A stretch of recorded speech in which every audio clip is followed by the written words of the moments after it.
Yeah. Uh-huh. Uh-huh. Uh-huh. Uh-huh. Uh-huh. Two whole numbers, neither zero. The greatest common divisors. The largest one that divides them clean. No remainder in between.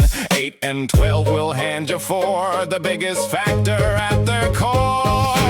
Greatest common divisor. The most that two can share. Strip away the part that splits us apart. The largest piece is there. Euclid walked the patient way. Divide, keep the rest, repeat the play. Trade the larger round by round till a zero falls. The divisor's found. If all we share comes down to one, we're coprime but not alone. Even strangers keep a common one. So you of this divided age trade, and the most you share will turn the page. Greatest common divisor, the most that two can share.